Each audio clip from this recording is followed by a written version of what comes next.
2 мүнөт убакыт калыптыр. Bir 2 суроого жооп кылайын. Мен тынбай жан талашып иштейм, бирок карыз боло берем. Бул көрүнүш ааламга кандайдыр бир байланышы барбы? Эми мындан ары эч кимдин иши жүрбөйт. Ааламга калыптанмайын, касиетке калыптанмайын, каражат эч качан жукпайт. Себеби ичиңе бир чоң жан кирди, абадагы энергия. Ал ошо пендечиликтен сени чыгарат.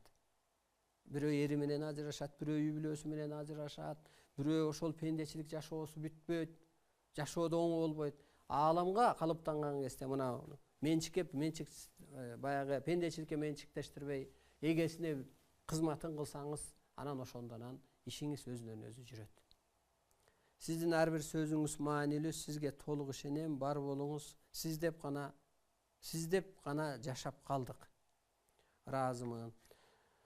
Кудай дейбиз, Кудай өзү ким, кайдан жаралдык. Эми аны ушу эфирди кайра түшүнсөңүз, кенен түшүнөсүз. Кудай кайда десе, адамдын көкүрөгүндө. Ааламдан Кудай айтат имиш, мен жерге да батпайм, табиатка да батпайм. Адамдын көкүрөгү чексиз, мен адамдын көкүрөгүнө гана батам деп. Дагы берилет ушу адам бир аалам, табиат өзү бир аалам. Аалам бир өзү аалам, адамдын көкүрөгү чексиз аалам деп берилет.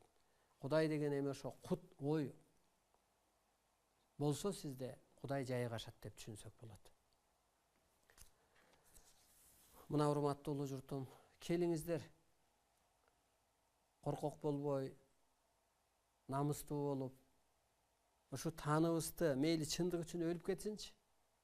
Мына мен чындык үчүн өлүп кете берем мага.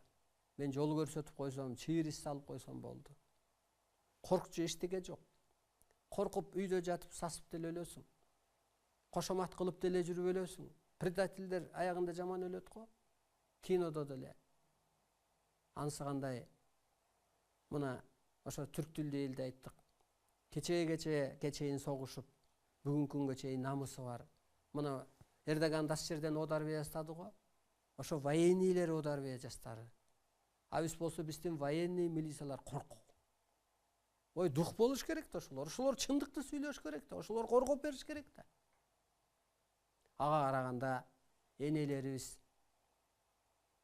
ошо карапайым касиеттүү эркек жигиттерибиз, ошолор бир намыс үчүн, чындык үчүн жашап келатат.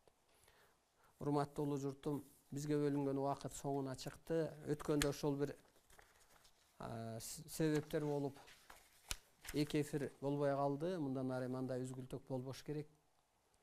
Ар жуманын 2-4 күнү түз эфирде жолукканча жаныңыздарак, духуңузда